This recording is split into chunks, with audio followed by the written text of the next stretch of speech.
سلام بنات، اخباركم؟ لاباس عليكم؟ كنتمنى تكونوا كلكم بخير وعلى خير. نتوما كتشاهدوا الفيديو ان شاء الله يا ربي يلقاكم كلكم بصحه جيده.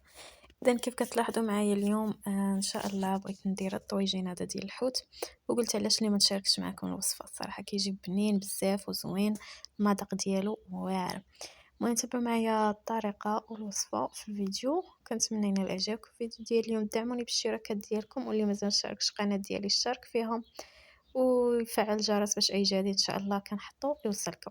المهم هذه هي الحوته، غنحيد ليها الراس هو الاول مغسوله ومنقيه مزيان. غنحيد ليها داك الراس، من بعد غادي نقطعها تقريبا على 5 ديال الطروفه. بغيت هذوك الطروفه يكونوا شويه صغار، ما نخليهمش كبير. بالحق الحوت راه دغيا تيطيب، دغيا في الطاجين دغيا تيطيب دغيا واخا يكونوا الطريفات كبار راه دغيا كيطيب. المهم انا بغيت نديرهم هكا صغيورين، راني قسمتها على 5 ديال الطروفه كيف قلت لكم. ومن بعد غادا ندير فيها العطريه التشرميله ديالها. هنا درت شويه ديال الجافيل باش نمسح بلاصتو باش متبقاش الريحه ديالو.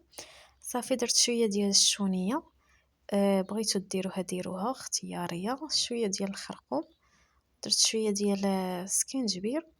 غادا ندير شويه ملون غذائي اختياري اللي بغى يديرو. كاين شي ناس ما كيطيبوش به. صافي هنا غادا ندير القزبر مقطع هكا رقيق، وغادا ندير شويه ديال الملحه وشويه ديال الزيت. صافي غنخلط هاد التشرمينه مزيان، نحاول ندخلها في هذاك الطريفات ديال الحوت. غنبقى كنخلط فيهم بحال هكا نخليه على جانب. هنا خديت الطاجين درت فيه خيز هكا مقطع دوائر رقيقه، فرشته من التحت، ومن بعد درت فوق منه هاد الحوت هذا ستفتو بحال هكا وصافي. وغادا ندير بطاطا مقطعه بحال هكا دوائر، ما تكونش غليظه وما تكونش رقيقه. المهم بحال شكل الطاجين ديال الخضره، غير هو في بلاصه اللحم درنا الحوت. صافي غادا ندير تقريبا هنا عندي 2 ديال الفلفلات مقطعين حتى هما هكا طريفات صغار، غادا نديرهم حتى هما. مطيشه بغيتو ديروها حتى هي ديروها. درت طريف ديال الحامض بصير من الفوق. غادا ناخذ الهريسه غنزيدها لهاديك التشرميله اللي بقات من الاول. وهنا راني كندير في الزيتون فوق من الطاجين.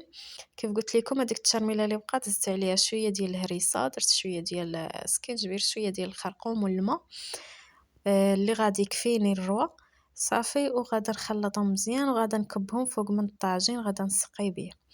صافي ودابا غادا نشعل عليه البوطه وغادا نخليه كيطيب على نار مهيله.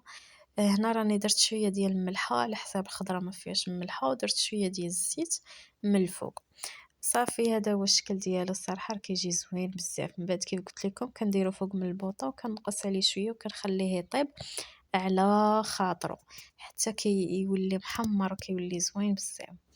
صافي البنات، كنتمنى ينال اعجابكم الفيديو ديال اليوم، ودعموني بالاشتراكات ديالكم، واللي مازال مشتركش القناه ديالي تشترك فيها. والطاجين كيجي على هذا الشكل هذا. كيف قلت لكم الحوت راه دغيا كيطيب. الخضره حتى هي بطاطا راها دغيا كطيب حيت رقيقه. الفلفله حتى هي هكاك.